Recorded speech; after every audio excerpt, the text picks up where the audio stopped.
बिस्मिल्लाहिर्रहमानिर्रहीम। लाखों करोड़ों दरूद नबी अकरम सल्लल्लाहु अलैहि वसल्लम पर और उनकी आल पर। आपको मेरी तरफ से, सैयद तलवत हुसैन साहब की तरफ से, सलीम साफी साहब की तरफ से और खरीदा फारूकी साहिबा की तरफ से बहुत बहुत ईद मुबारक हो। आज का प्रोग्राम जो इसका इशू कोई नहीं है, मौजू कोई नहीं है, बस एक छोटा सा वाक़या है जो मैं आपके साथ शेयर करूंगा और फिर उसके बाद मैं अपने कुलीस की तरफ जाऊंगा। एक बार ऐसे सोशल मीडिया खोला मैंने, शायद फेसबुक थी, और उसके नीचे किसी शख्स ने कमेंट किया हुआ कि आपने ये जो कॉलम लिखा है नहायती वाहियात कॉलम है और आप इतनी ही वाहियात पर्सनैलिटी हैं, इतनी वाहियात शख्सियत है।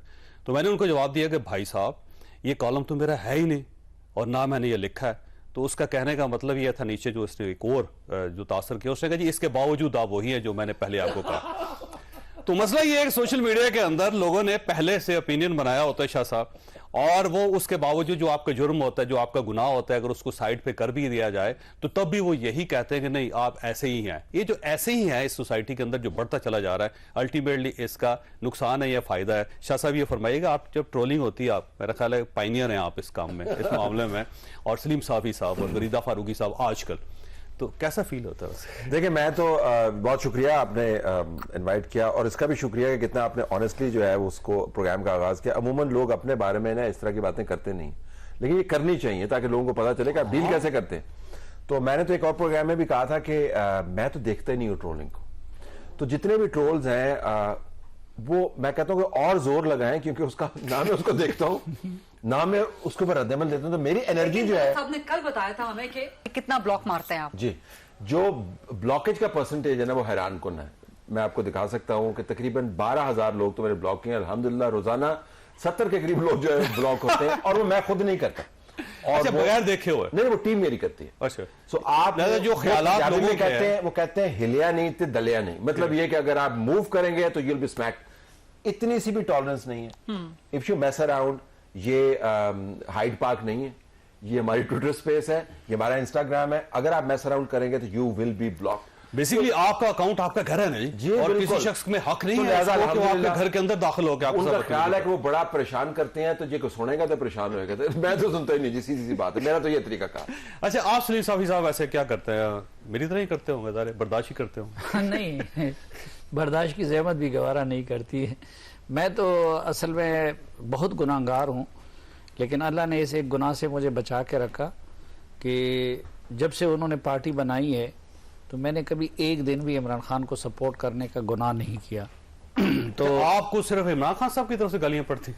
नहीं, बाकी उनकी तरफ से भी वक्त, लेकिन वो तब्दील होती है ना। जो हुकूमत में होता है तो उसके मगजूब बन जाते हैं, फिर जब अपोजिशन में आते हैं तो फिर उनके महबूब बन जाते हैं। लेकिन ये सिलसिला मुस्तकिल रहा, और मैं उस वक़्त से उनका नाक़िद हूँ और नाक़िद हूँ आज भी।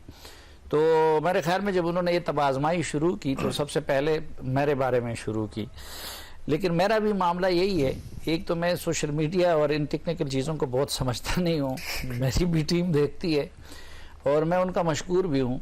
वैसे ट्वीट्स आप रेगुलर करते हैं, मैं देख रहा हूं। ठीक है, मैं ट्विटर पे नहीं हूं लेकिन मैं आपके ट्वीट्स देखता रहता हूं। हाँ, तो मैं फेसबुक पे वो नहीं हूँ, और वो भी ज्यादातर वो मेरी टीम, और कमेंट्स वगैरह तो मैं कभी नहीं देखता ना, और ना उसकी फुर्सत होती है कि वो वही तलत साहब वाला मामला कि वो सोचते होंगे कि हमने आज अच्छा, आप भी ट्वीट खुद नहीं करते? तलत साहब भी ट्वीट खुद नहीं करते? आप लिख कर दे देते हैं ट्वीट अपना? लिख कर देते हैं। अच्छी बात है, अच्छी बात। हाँ, मतलब पिछले दिनों ना एक साहब थे, यूट्यूबर है, तो ऐसे किसी मुलाकात हुई ना मेरी उनसे, तो वो शर्मिंदा से मुझे महसूस हुआ। तो मैंने कहा खैरियत है, क्या हुआ है? कहना जी आपके खिलाफ मैं वो करता रहा हूँ, यूट्यूब पे वीलॉग्स करता रहा हूँ, तो मुझे आज शर्मिंदगी हो रही है। तो मैंने कहा इसमें शर्मिंदा होने वाली कौन सी बात है, आप बिल्कुल रिलैक्स रहो, होता रहता है। तो वैसे मैंने कहा जी आप वीलॉग करते कहाँ पे? मैंने तो आज देखा ही नहीं। शर्मिंदगी का आगाज आपने तब किया जब मैं तो देखे नहीं, मेरे साथ भी इस तरह बहुत कुछ हुआ है ना। कुछ लोग आ जाते कि जी मैंने ट्विटर पे आपके खिलाफ इस तरह किया था। आजकल तो बहुत ज्यादा तायब होने वाले हैं ना, लेकिन इससे पहले भी पीटीआई से कोई मर्द नाराज होता, कोई खातून नाराज होती, तो सबसे पहली फुर्सत में वो मेरे पास तशरीफ लाता या लाती और वो अपना रुदात सुनाती। तो मैं कहता कि जी मुझे तो पता ही नहीं है। और दूसरा, मैं तो उनको अपना मोहसिन यूँ समझता हूँ कि हम तो बहुत गुनाह कमाते हैं, वैसे तो हमसे न इतनी इबादत हो सकती है ना, और तो ये लोग गालियाँ वालियाँ देख के कुछ हमारे गुनाह कम करते हैं तो हमारे मोहसिन। जो शख्स आपसे नफरत करता है इसका मतलब अपना मैक्सिमम टाइम आपको दे रहा है। हाँ, आपका मोहसिन है वो, तो वो टाइम ही हमें दे रहा है सवाई आपसे लड़ने के, नफरत कर रहा है। मशवरा ये है कि गेट अ लाइफ, मतलब मशवरा देता है ना कोई जिंदगी में और भी कोई मकसद बिल्कुल तलाश सही बात है। अच्छा, पता वैसे है गरीजा फारूकी साहब, आयबा आप तो ठीक ठाक किस्म का जवाब देती है, वैसे मर्दाना वार, क्योंकि हम तो जनाना वार नहीं दे सकते और आपके अंदर बड़ी वैसे हिम्मत है, तो ये करज कहाँ से आ जाती है आपको? I think I was born like this. I've always been a fighter. मेरा अब्बा जो है ना वो मुझे कहा करते थे कि ये भेड़ू है, भेड़ू। I hope you all understand, क्योंकि कुर्बान टक्कर मारने वाला, एग्जैक्टली, कि जो इसको नहीं पसंद आता सो शी गोज ऑल भेड़ू। आप ट्रेंडिंग में चली जाती है वैसे अक्सर? मैं किस चीज में? ट्रेंडिंग में बहुत ज्यादा, वही जो सलीम साफी साहब बात कर रहे थे। अच्छा, एक चीज, जो फीमेल जर्नलिस्ट पर अटैक किया जाता है ना, I am not in any mean demeaning और एनी मीन ट्रिबलाइजिंग कि हमारे मर्द कॉलीग्स या हमारे मर्द साथी क्या फेस करते हैं, लेकिन जब खवातीन के खिलाफ ट्रोलिंग होती है, इस कदर घटिया माजरत के साथ लफ्ज इस्तेमाल करने के लिए, इस कदर पस्त, इस कदर नीच कि मेरे लिए वो अल्फाज बोले भी नहीं जा सकते। और फिर एक खातून होने के नाते आपके साथ ऑब्लिगेशंस बहुत ज्यादा होती हैं। मतलब जो मैरिड खवातीन है, मैंने उनको भी देखा है, उन पे अटैक्स होते हैं, जरा सा भी अटैक होता है उनके शौहर घर बिठा लेते हैं, वालदैन घर बिठा लेते हैं। सो मेरे अंदर वो एक तो फाइट बैक करने वाली आदत है हमेशा से। डिमोरलाइज हो जाते हैं आप वैसे शाह साहब? मतलब 1 2 3 4 कमेंट्स देखे और उसके बाद सारे बंदे सेल्फ स्टीम लो हो जाती है? कोई भी नहीं देखते ना, बट ठीक है, सबसे बेहतरीन तरीका ये देखें। और वैसे मुझे पता है, देखिए बहुत अरसा पहले जो है, हो सकता है लोगों को ये थोड़ी सी मिसाल मवाजने के तौर पे बुरी लगे, तो जब मैं मुस्लिम में काम करता होता था तो रात की शिफ्ट होती थी, हम अखबार को बना के फिर हम सूकी के जरिए हमें ड्रॉप करते थे, तो 2:30 बजे रात को हम जाते थे सर्दियों के दिन, तो वहाँ पे गली में ना बहुत सारे कुत्ते भौंका करते थे, तो मुझे बड़ा उसमें डर लगता था। ज़ाहिर है आवारा कुत्ते हैं, पड़ भी सकते हैं किसी वक्त, तो फिर मैं पत्थर उठा लेता था, फिर उनको पत्थर मारता था, वो तितर बितर होते थे। मेरी वालदा मरहुमा अल्लाह उनको जन्नत नसीब करो, उन्होंने कहा कि देखें कुत्तों का काम है भौंकना, आप इंसान है, आप रास्ता तब्दील कर लें। तो मैंने रास्ता तब्दील किया, पत्थर नहीं उठाना पड़ा। तो अब मुझे यकीन है कि अगर मैं सैटेलाइट टाउन के उस घर में जाऊंगा इतने अरसे के बाद, वो कुत्ते वहीं पे खड़े होकर भौंक रहे होंगे, लेकिन मैं कहीं और चला गया हूँ। तो लिहाजा अगर आप उस भौंक से जान छुड़ा सकते हैं तरीके से, तो बिल्कुल छुड़ाएं। अब देखिए, आपके पास 2 ऑप्शन होते हैं ना। एक ऑप्शन तो ये होता है कि जो लोग लड़ रहे हैं उनके साथ लड़ते रहें और पूरी जिंदगी उसमें जाया कर दें। दूसरा तरीका ये है कि उनको लड़ने दें, खुद निकल जाए, एग्जैक्टली, और आगे निकल जाए, ताकि उनको महसूस हो कि यार ये बंदा। लेकिन अब आपके प्रोग्राम के तवज्जुह मैंने बता दिया, वैसे मैं चाहता नहीं था कि उनको पता लगे, ताकि वो करते रहे, उनकी जिंदगी बर्बाद होती नहीं, वो निकालते नहीं, उसका असर कोई नहीं होता। और वैसे भी आप ABC XYZ मेरा ख्याल वो करते रहेंगे, उन्हें आपके मशवरे की जरूरत नहीं है, क्योंकि उनका काम है, बेसिकली उनका प्रोफेशन है, उनका काम है। लेकिन उनके मशवरे की जरूरत नहीं है।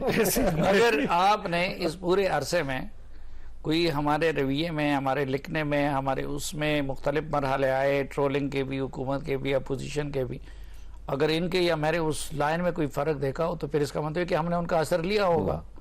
तो वो मैं इसमें एक लतीफ़ा मुझे याद आता है, वो हमारे ट्राइबल एरिया में एक बेवकूफ़ से इंसान थे, तो एक दिन वो घर में लड़ाई हो गई, तो चारपाई ला के उसने सड़क पे रख दी थी और उस पर लेट गया था। तो किसी ने कहा भाई क्या कर रहे हो?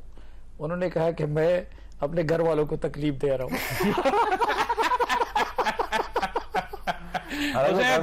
घर वालों को कम और चारपाई की जरूरत भाई सड़क के दरमियान चारपाई रखी हुई, घर वालों को तो यही लोग हैं। तो चौक में लेटे रहे।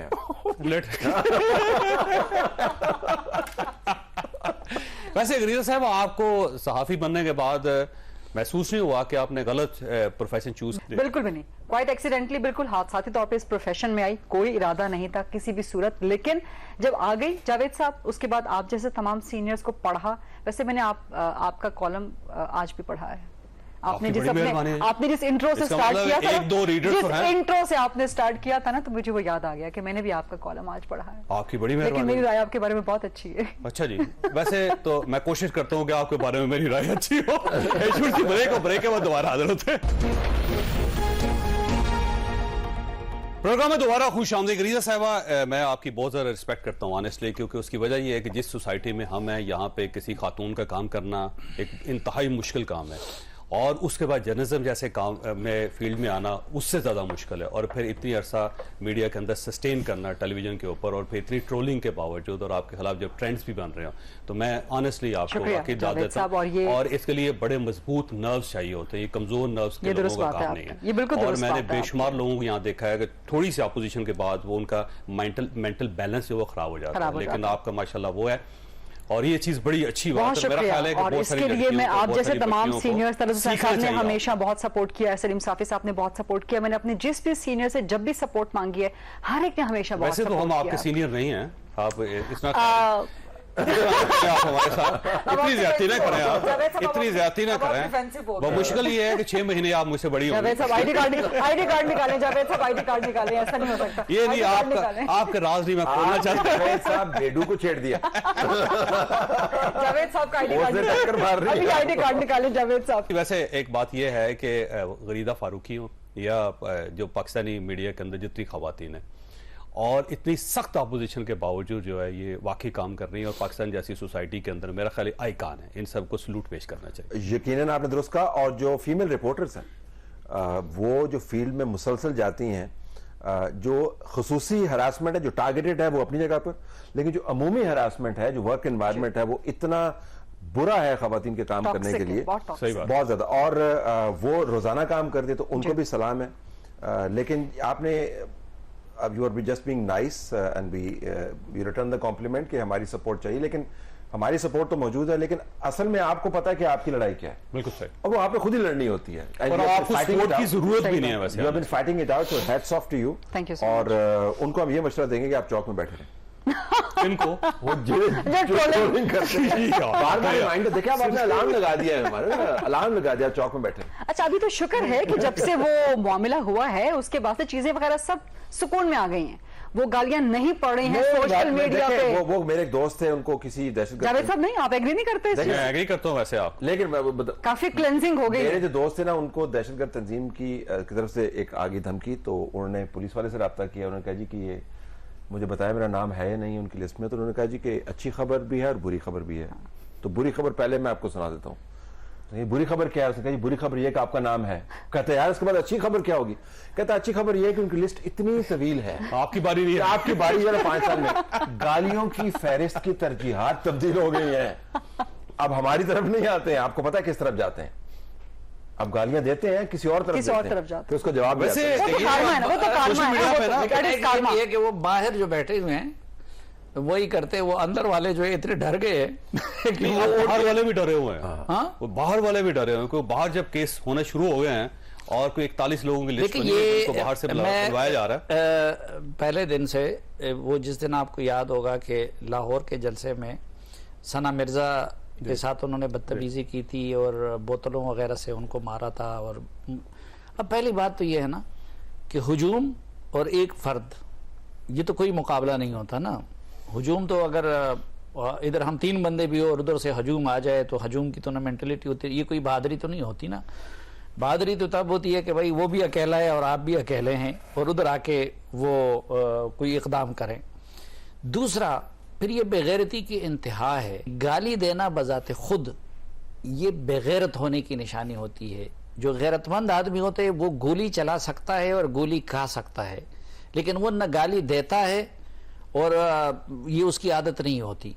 और फिर खवातीन के मामले में, यानी खवातीन के साथ तो इस चीज़ के हमारी सोसाइटी में और यकीनन आपकी सोसाइटी में भी ऐसा है। अभी आपने खामखा वो किया कि चलो बदकिस्मती देखिए से- मैं अच्छा इसमें पंजाबी पश्तून की कोई हाँ। डिस्क्रिमिनेशन नहीं है, लेकिन- माशाल्लाह पूरा नहीं, देखिए, पाकिस्तान खुद कफील है तो- इसमें वाले- विदाउट एनी सब नेशनैलिटी। पूरा पाकिस्तान माशाल्लाह खुद और कफील ये, है। पेशावर से लेके कराची तक, बलोचिस्तान और इसमें ये तफरीक भी नहीं है कि आप प्रो या एंटी हैं। हाँ बस उनकी अपनी जमात की खवातीन के साथ तक। जी जो कुछ होता है जलसों के अंदर होता जी। रहा है, और उनमें से अगर किसी ने जरा से भी हिम्मत की कि उस बात के खिलाफ जाने की कोशिश भी की तो उनके साथ क्या कुछ हुआ, तो ये एक कैफियत है। ये आज से कई साल पहले आपको याद होगा, मेरे शायद hate श्री है मजारी हमारे साहब अंदर। नाराज हो गई थी, उन्होंने उधर एक तकरीर की थी और फिर उन्होंने खुद प्रेस कॉन्फ्रेंस करके कहा था कि भाई मैं तो क्या, मेरी बेटी के साथ इन्होंने क्या जो किया, ईमान सोशल मीडिया मजारी पे, के ईमान साथ मजारी के पाकिस्तान साथ तहरीक जो इंसाफ, जावेद जी, हाशमी बिल्कुल। के साथ किया उन्होंने, उनकी फौजिया जो कसूरी के बेटी साथ। उनकी साहबजादी के साथ जो उन्होंने फौजिया कुछ कसूरी के किया, साथ। फौजिया कसूरी साहिबा के साथ जो कुछ किया गया,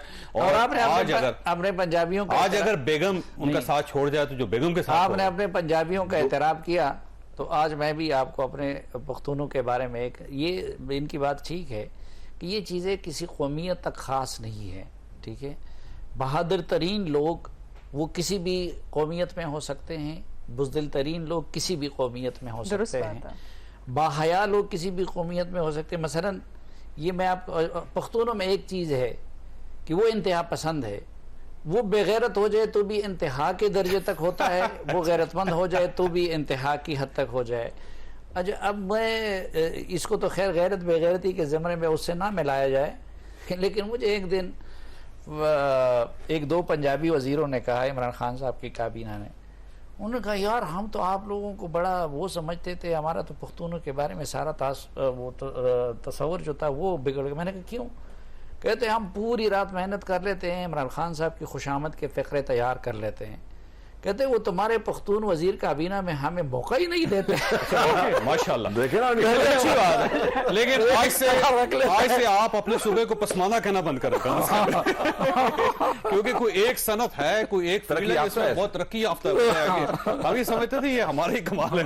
ना तो मैंने आपको बताया। सर ये फरमाइएगा सर, ये वैसे जो लीडर्स हैं जितने आपने, जाहिर है आपका शो सबसे पहले स्टार्ट हुआ था पाकिस्तान में, तो इतने लीडर्स को आपने बुकताया, तो कोई अच्छा भी लगा आपको इनमें? देखें, अगर प्रोफेशनली देखें तो जो बेनजी भुट्टो साहबा मरहुमा, वो फैंटास्टिक इंटरव्यू उनका होता था, क्योंकि एक्सप्रेशन बड़ा जबरदस्त। और दूसरा उनके साथ ना आप इधर उधर की बात नहीं कर सकते थे, वेरी अलर्ट, वो सवाल पलटाने में, जवाब देने में पढ़ी लिखी खातून थे, बहुत ज्यादा वेल लर्न्ड, ग्लैमर भी उनका बहुत था, चार्म था, camera liked her. So of all the people that I have interview, Margaret Thatcher को मैंने इंटरव्यू किया हुआ है, but you know Benazir Bhutto had something extra about her, तो मुझे तो शी वाज आउटस्टैंडिंग। ये वैसे भुट्टो फैमिली में क्रिज्मा है एक, इसमें कोई शक नहीं है। पुल ऑफ करना भी जरूरी है, क्रिज्मा तो यकीनन है, लेकिन बेनजी साहबा हैड प्रेजेंस। ऑफ लेट मैंने वैसे देखा नवाज शरीफ साहब जाने से पहले तो उनकी इंटरव्यूज में ठहराव काफी आ गया, वो कम बोलते हैं लेकिन जवाब उनके बड़े जामे होते हैं। So but Benazir Bhutto was outstanding, so I would put her at the top of the list. और खान साहब को आप पसंद नहीं आए या आपको वो खान साहब पसंद? नहीं, मुझे कोई नहीं। I think Imran will make an fantastic interview, TV में तो बहुत अच्छा होगा। तो मैंने तो कई मरतबा उनको ये भी कहा कि मेरा जो आइडियल इंटरव्यू है वो है कि पंडाल सजा हुआ हो और उसके अंदर कोई 10,000 के करीब सिर्फ पीटीआई के लोग बैठे हुए हों और फ्रंट रो के ऊपर उनके तमाम काबीना के लोग बैठे हुए हों, स्टेज के ऊपर सिर्फ मैं, इमरान खान साहब और मेरी टीम, और ये लाइव ब्रॉडकास्ट हो उनके अपने प्लेटफॉर्म्स के ऊपर, और 2 घंटे का लाइव इंटरव्यू। ठीक, तो पता चल जाएगा कौन कितने मालिक है। देखो, देते नहीं ना इंटरव्यू। समझदार हो गए, समझदार आदमी है, उनको अंदाजा है। और देखे ना जरा, इस तरह का इंटरव्यू किसी को भी नहीं देते हो। नहीं, वो जाहिर ना वो है, देना एक चाहते हैं। बाकायदा उनका एक तरीकाकार होता है कि पहले वो एंकर को थोड़ा सा तैयार करें और फिर वो खुद बोलते रहें, और दरमियान में अगर आप इंटरवेंशन करें तो नहीं नहीं नहीं मेरी बात नहीं, एंकर तो होता नहीं, लिसनर होता है उनके सामने से। क्योंकि उनका ख्याल ये है कि अच्छा, जो बाहर के इंटरव्यू देते हैं उसके अंदर बिल्कुल भीगा बिल्ला बन जाते हैं, उसमें वो तड़ जब सवाल आगे से आते हैं। अच्छा, वो भी उनका एडवांटेज ये है कि वो चूंकि डिजिटल लिंक के जरिए होता है, उसमें लैग है, तो अगर सामने किसी जगह पर आकर वो इंटरव्यू दें तो वो बिल्कुल सही इंटरव्यू। अच्छा, he was never like this. जब ऑपोजिशन में हुआ करते थे 2014 टिल 2018, ठीक इंटरव्यू दिया करते थे, बेहतर इंटरव्यू दिया करते थे, लेकिन प्राइम मिनिस्टर बनने के बाद से ऑल टुगेदर 180। देखिए, 2 इश्यूज है ना। एक इशू ये था कि उस वक्त वो प्राइम मिनिस्टर बने नहीं, ना मुझे तो आप कुछ भी कह सकते हैं, फिक्रे पे एतराज उठा दिया प्राइम मिनिस्टर बनवाए जाने के बाद। अच्छा, वैसे आपको मेरा ख्याल कभी एजाज हासिल नहीं हुआ उनका इंटरव्यू करने का? नहीं, जिंदगी में एक बार तो उन्होंने गलती की थी 2012 में, वो पहला और आखिरी इंटरव्यू था उनका। आपने क्या गलती कर दी? उसमें मैंने हाथ पे बहुत हौला रखा क्योंकि वो किसी के जरिए तय हुआ था।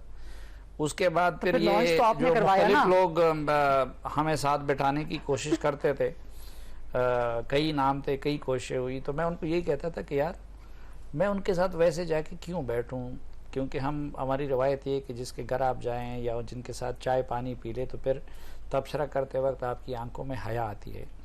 मैं नहीं चाहता कि उनके बारे में तबसरा करते वक्त मेरी आंखों में हया आए।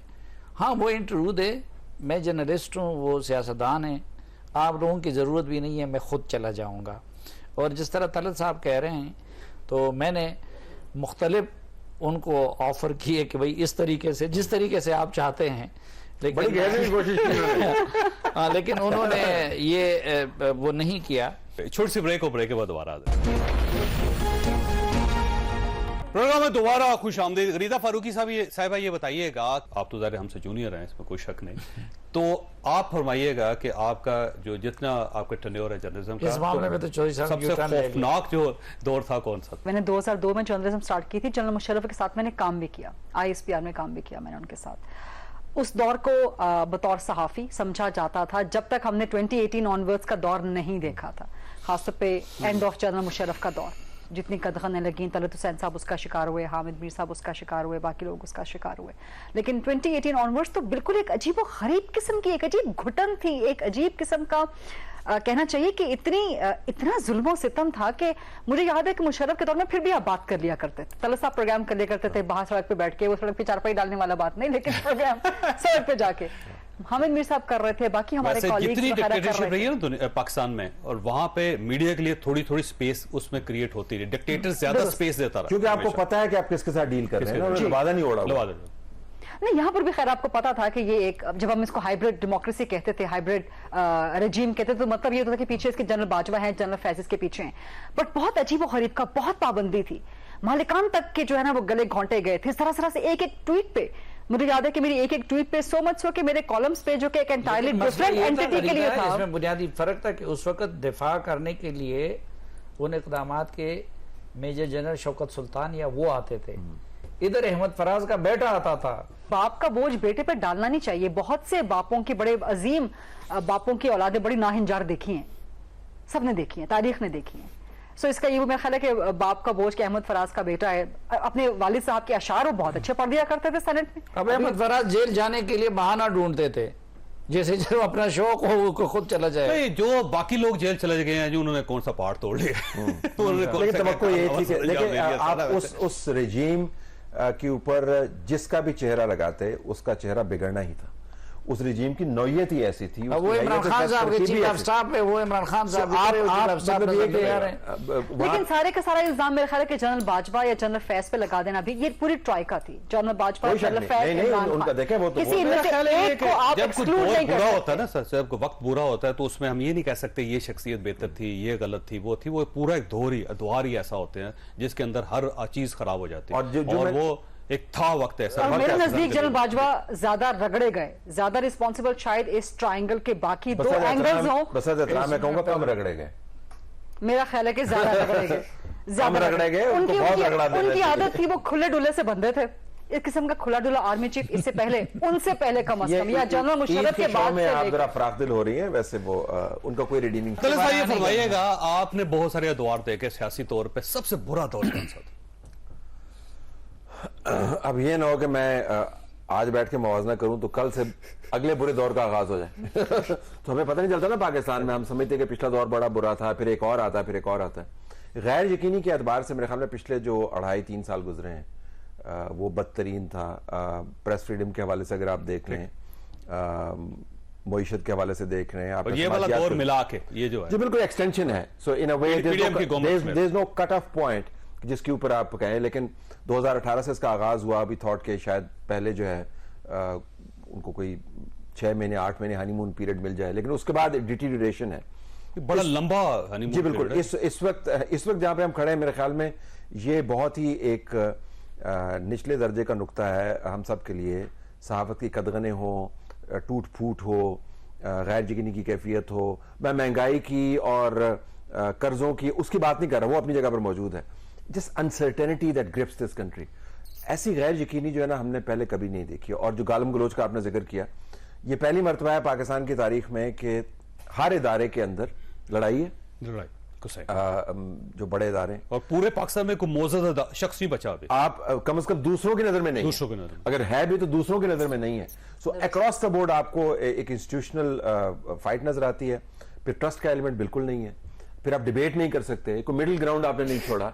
तो ये जो दौर है इस वक्त मेरे ख्याल में, this has to be as a continuity of 2018 the worst. अच्छा, वैसे आप लोग प्राइवेट लाइफ में क्या करते हैं? वैसे एक सवाल और है, थोड़ा सा चेंज करते हैं। वैसे शाह साहब, आप प्राइवेट लाइफ में क्या करते हैं? ठीक है, मीडिया तो है, अ लॉट ऑफ स्पोर्ट्स, ठीक है, और म्यूजिक,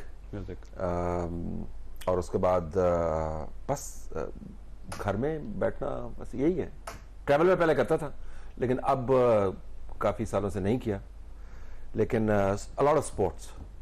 आप क्रिकेट खेलते ज्यादा? मैं gym, cricket, basketball, table tennis, lot of sports. तो उससे फिर आपको ये है कि आप तो बामकसद जिंदगी लगती है थोड़ी सी। सही बात।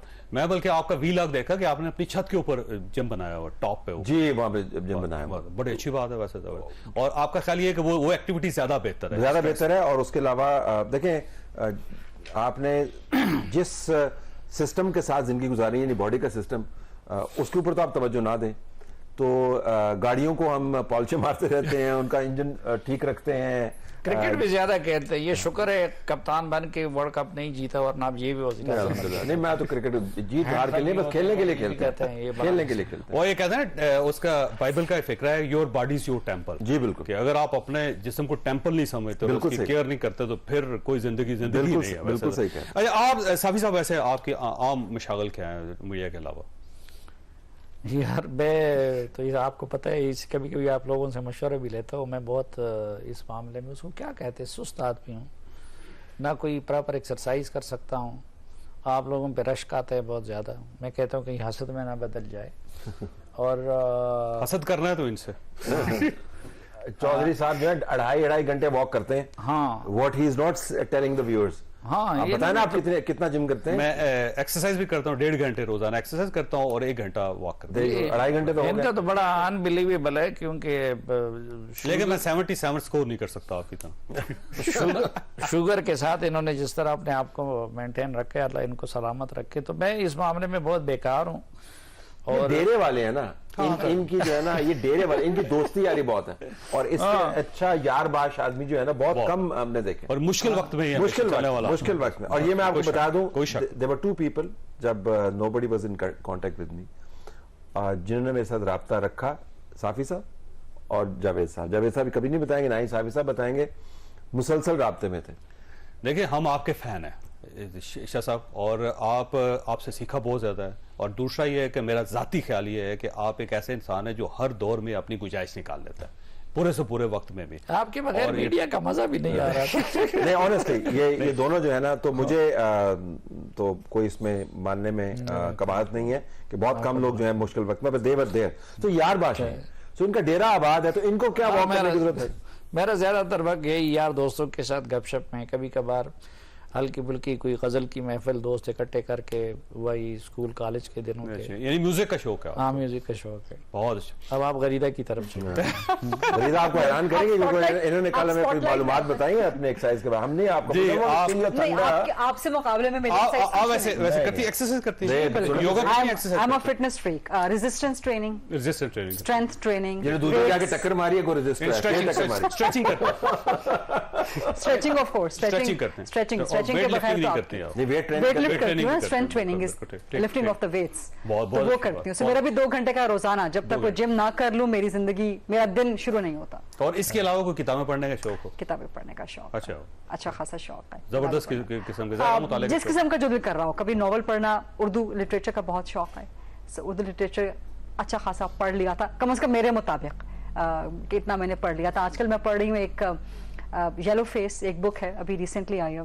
सो दैट्स, ये फिक्शन है basically, yellow face fiction actually RFK की है, और इसमें 2 ऑथर्स के कंपैरेटिव एनालिसिस किया गया कि who is a better author, और एक ऑथर उसको लिख रहा है। सो इतनी खूबसूरती से इंट्रिकेटेड उसको सारा वो डिफाइन करता है, पढ़ने का मजा आता है इसको। सो फिक्शन पढ़ने का ज्यादा फिक्शन पढ़ती हैं आप? कोशिश करती हूँ, बिकॉज फिक्शन से आपको एक रिलैक्सेशन मिल जाती है। सारा दिन आपका खबरें पढ़ने का काम होता है, करंट अफेयर्स देखने का काम होता है, हिस्ट्री की चीजें पढ़ने का काम होता है। फॉर एग्जांपल, अगर सुप्रीम कोर्ट में केस लगा हुआ मिलिट्री कोर्ट्स का, तो पीछे जाकर कंघालना पड़ता है कि 52 में क्या हुआ था, 67 में क्या हुआ था, तो वो पढ़ के दिमाग सारा दिन खुश्क हो जाता है। सो मेरा बेड टाइम होता है सोने से पहले कोई आधा घंटा 15-20 मिनट। सो उसमें फिर कोशिश करती हूँ कि कम से कम थोड़ा सा बेहतर वाला कुछ। उर्दू में अच्छी किताब कौन सी लगी अब तक? एक जमाना था राजा गिद्ध, मुझे बहुत अच्छी लगी थी, फिर मैं बड़ी हो गई। वैसे राजा गिद्ध वाकई, इसमें कोई शक नहीं, उसके अंदर फिक्रे बड़े जबरदस्त, बहुत खूबसूरत फिक्रे हैं, बहुत खूबसूरत फिक्रे हैं। वो उनमें कहती है कि वो 2 दरवाजों की तरह है, जब उनको ताला लगा दिया जाए तो एक हो जाता है, जब खोल दिया जाए तो दोनों अलग अलग हो जाते हैं। फिक्र है राजा गिद्ध का। क्या बात, क्या बात। तो वो इसमें कोई शक नहीं, कोई कैसी किताब है, एक पेज 2 में कन्वर्ट होता है। एक पेज जो है ना जी, उसको अगर ताला लग गया एक हो जाता है, फाड़ देंगे तो अलग अलग हो जाएगा। क्या बात है। अपना अपना इशू है शादी, अपना अपना दुख है शादी, अपना अपना मुशाहिदा है, अपना अपना दुख है शादी सारा। और जब टीनेजर्स थे तो नसीम हिजाजी के नॉवल बहुत पढ़ा करते थे। बस आप इशफाक साहब पे गुजारा करें। अच्छा, इशफाक साहब कोई पढ़ते पढ़ते फिर बड़े हो गए। सो अशफाक साहब वाला मामला जरा साइड पे रख दीजिए, लेकिन बानो कुद्सिया मेरे नजदीक, तो आपका ख्याल बानो है कि कुद्सिया आप मेरे ख्याल है कि समझदार ज्यादा बड़ी ऑथर है, ज्यादा बड़ी लिखारी है। कि नावलों की तरह दोबारा ना जाइए। नहीं, वो मैं बिल्कुल नहीं जा सकती। मैंने पहले ये बात आपकी ठीक है, मैंने पहले कहा टीनेजर थे नसीम अच्छा, जैसी मैं नॉवल पढ़ा जब छोटा करते होता थे। था ना बचपन में, हाँ, मैं भी आखिरी चट्टान शाहीन उस वक्त मीना नाज को मैं पढ़ता होता था। मुझे मेरा ख्याल था ये मैंने उनका नाम सुना, उनको पढ़ा नहीं मीना मैंने अभी नाज, तक। मैं समझता बड़ी जबरदस्त किस्म की खातून है जो इतने नावल लिखती है। मुझे बड़ा हुआ पता चला ये मर्द था, ये औरत नहीं थी। छोटी सी ब्रेक है, वो दोबारा प्रोग्राम में दोबारा खुश आमदीद। तरसा ये फरमाइएगा, अगर सर जिंदगी को रिवाइंड करें तो आप उसमें से कौन कौन सी चीजें जो ऐड करना चाहेंगे और कौन सी ऐसी चीजें जो आप निकालना चाहेंगे अपनी जिंदगी से? एक दो लोगों के अलावा तो कुछ नहीं निकालना चाहूंगा, लेकिन अगर वो हैं तो कोई फर्क नहीं पड़ता ज्यादा। मसलन आप उनको जानते नहीं है, उसमें एक तो मारी गया है लिहाजा उसको मिनहा करने का या उसको तो वैसे ही खारिज हो गए ना। बिल्कुल। और जो बाकी एक दो बचे हैं जिनके खारिज होने का इंतजार कर रहे हैं आप? नहीं, मैं इंतजार नहीं कर रहा, अगर हो भी तो हर्ज नहीं हुआ है। मैं जो ऐड करूं ना, मैं ऐड करूं, मैं 2 लैंग्वेजेस सीखना चाहता था जो मैं नहीं सीख पाया, जर्मन और अरबिक। वो मैं उसमें ऐड करूं। एक मैं म्यूजिकल इंस्ट्रूमेंट ऐड करूं, प्रॉब्ली लीड गिटार में उसके अंदर ऐड करूं या ड्रम ऐड करूं। और एक पॉसिबिलिटी ऐड करूं कि मैं जरा प्रोफेशन जल्दी शुरू कर लेता ताकि मेरे पास वसाइल जल्दी मुहैया हो जाते, ताकि मैं ज्यादा ट्रैवल कर सकता। वैसे इसके अलावा मैं कुछ ना निकालता। आप कब आए हैं वैसे जर्नलिज्म में? I was in journalism in 1990। नहीं, उस वक्त एज कितनी थी आपकी? 22 साल। तो ठीक था ना। और आपने 6 साल सो माय फर्स्ट, ज्यादा हम तो गए नहीं ना जर्नलिज्म में पैसे के लिए। मेरे जो कोलीग्स हैं उन्होंने सीएसएस किया, फिर वो बड़े ग्रेड्स में चले गए, फिर उनमें से एक आजकल लापता भी है। तो उस वक्त जब हमने जर्नलिज्म शुरू किया तो जो मेरी पहली तनख्वाह थी मुस्लिम की, मैंने लेटर भी लिखा हुआ, 1130 रुपए।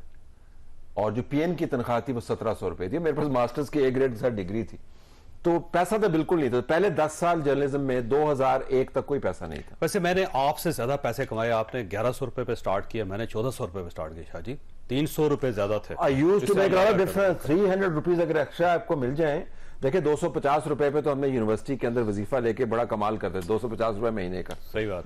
सो वसाइल उस वक्त नहीं थे। वो मजीद निजामी साहब थे ना जिनके पास मैं जॉब के लिए गया, तो उन्होंने कमाल ये किया, उन्होंने कहा देख काका, हम देते हैं 1200 रुपए, तुम्हें दे रहे 1400 रुपए और 200 रुपए इजाफी इसलिए कि तुम गोल्ड मेडलिस्ट हो। क्या बात है। मैंने कहा जी बड़ी दिस मेहरबानी। Is what gold medal is worth, 200 rupees. मैं फैसला नहीं कर सकता कि आप लोगों से कम पे किया था या शुरू या ज्यादा किया था, क्योंकि जब मर्दान में मैं था एजाजी रिपोर्टर था, बगैर तनख्वाह के काम करता था। फिर जब पेशावर में रेनाई का बेरुचि बना 99 में, तो 15,000 रुपए तनख्वाह थी, तो वो आप लोगों से ज्यादा थी। ये किस सन की बात है? 99। नहीं, आप बहुत आगे हैं जी। उस वक्त तो सबकी हो गई थी 15,000। 99 में 99 में तो हमारी 30,000 हो गई थी। जब मैं न्यूज का एडिटर बना तो उस वक्त मेरी तनख्वाह थी 20,000 रुपए, न्यूज का, द न्यूज का एडिटर, और बीच में 2,500 टैक्स करता होता था। सो आई थॉट के मेरे पास दुनिया का हर वसीला है 17,500 रुपए के ऊपर। सो लोगों का ख्याल है कि आप जर्नलिज्म पैसे के लिए, लेकिन पहले 15 साल there was no money in it. In fact वो कहते थे कि जो सबसे निकम्मा है वो या उस्ताद बन जाता है या साफी बन जाता है। तो अगर किसी को बताते हैं आप साफी हो, कहते हैं वो तो ठीक है, काम की करते हैं तू। और रिश्ता नहीं होता था बंदे का उसमें। लेकिन ये वो कहानी है, सॉरी आपकी बात काट रही हूँ, जितना आजकल फजूल की फजूलियात बोली जाती हैं कि लिफाफा लेते हैं, पता नहीं क्या कुछ लेते हैं, पता नहीं प्लॉट लेते हैं, पता नहीं कौन से मराहत लेते हैं। सो ये वो आप लोगों की स्ट्रगल है जो देख के बड़ा फख्र भी होता है, 12 years और एक मोटिवेशन भी मिलती है। देखिए गरीदा, जो दरख्त होता है ना जी, वो ऊपर से 10 फुट होता है, लेकिन नीचे से 30-40 फुट उसकी जड़ें होती हैं। दुरुस्त बात है। और जब तक आप उसकी जड़ों को नहीं देखते, आपको ये पता नहीं चलता कि किस अजाब से, किस तकलीफ से गुजर के यहाँ तक। मेरे कहने का मतलब ये है कि इतनी मेहनत मुशक्कत करके लोगों के लिए कितना आसान है किसी के इंटेग्रिटी पे बात कर देना। लेकिन उनका भी कसूर नहीं है, क्योंकि उनकी तारीख जो है ना, उनको पता नहीं ना, 2008 से 2014 से 2014 I would say 2014 से शुरू। पढ़ने का शौक तो माशाल्लाह है नहीं, और मेहनत का तो खैर है ही नहीं। मेहनत का तो खैर है ही नहीं। देखते होंगे ना जी कि वो बैठ के अपना पासपोर्ट पढ़ रहे होंगे। या मुझे तो अक्सर इत्तेफाक होता है कि मैं अगर कोई अखबार पढ़ रहा हूँ तो वो मेरी अखबार पढ़ रहा होता है, तो मैं उसको कहता हूँ यार तूने ये तो बिस्किट तो खरीद लिया, अखबार भी अपना ले ले। अखबार भी खरीद रहे यार। तो अब चूंकि अल्हम्दुलिल्लाह पढ़ने का कोई शौक नहीं है, लिहाजा ना ही जानने की कोई और मेहनत करने का भी कोई शौक नहीं है, घर लिहाजा बैठे देखिए एनालिसिस नहीं करते, इंफॉर्मेशन इकट्ठी नहीं करते और अपना ओपिनियन नहीं बनाते, किसी का बना बनाया ओपिनियन ले लेते हैं, जो किसी ने कह दिया उसको समझा कि मेरे लीडर ने कह दिया है या उसके सोशल मीडिया से ये लॉन्च हो गया, लिहाजा ऐसा ही है सब लोग। अगर आपने चीजों को देखना हो तो कभी सलीम साफी को उस वक्त से आप ट्रैक करें जब ये मैदान में होते थे, जहां से उन्होंने लाइफ स्टार्ट की। तलत हुसैन साहब को आप जरा पास्ट में जाके देखें, फिर आपको पता चलेगा कि ये जो दीवार बनी हुई है और जो आपको 20 फुट की दीवार नजर आती है, ये एक एक ईंट के साथ बनी हुई है और अब जाके ये किले की दीवार नजर आती है बड़ी सी, और इसके पीछे एक बड़ी स्ट्रगल है। और जब तक आप उस स्ट्रगल को नहीं देखेंगे तो आप डिसीजन नहीं कर सकेंगे। आज के शो से जो हमने ऑब्जर्व किया वो एक छोटी सी चीज है जो मैं आपके साथ शेयर करना चाहता हूं। न्यूयॉर्क के अंदर एक बड़ा बिलियनर था, उसने 2 राइटर्स को बुलवाया और राइटर्स वहां पे खड़े हुए थे, बहुत बड़ी पार्टी हो रही थी और उसमें एक राइटर ने दूसरे राइटर से कहा कि देखो तुम जितना पैसा पूरे साल में कमाते हो ये शख्स एक दिन में कमा लेता है, तो ये तुमसे तो बहुत बेहतर है। उसने कहा लेकिन हो सकता है कि ऐसा ही हो, लेकिन मेरे पास एक ऐसी चीज है जो इसके पास नहीं है और ये इसके पास हो ही नहीं सकती, मैं इससे बहुत अबव हूं। तो उसने कहा तुम्हारे पास क्या है? उसने कहा आई हैव इनफ, कि मेरे पास जो कुछ है वो मेरे लिए काफी। याद रखें कि जिंदगी के अंदर अगर आपके पास इनफ है, आप ये सोच लेते हैं कि जो मेरे पास इनफ है वो काफी है, तो यकीन करें जिंदगी बहुत अच्छी गुजरती है। ये जो आपने 3 चेहरे देखे, आप रोज इनको देखते हैं, रोज इनको सुनते हैं, और मेरी आपसे दरख्वास्त है कि ये वो लोग हैं जो इनफ है, जो अपनी जिंदगी में खुश है। और आप भी अगर ऐसी जिंदगी गुजारना चाहते हैं तो थोड़ा सा सब्र पैदा करें और इसके साथ साथ शुक्र अदा करें। आपको बहुत बहुत ईद मुबारक हो। अल्लाह ताला आप और आपके अहले खाना घर किसी मुसीबत से महफूज रखे। अल्लाह हाफिज।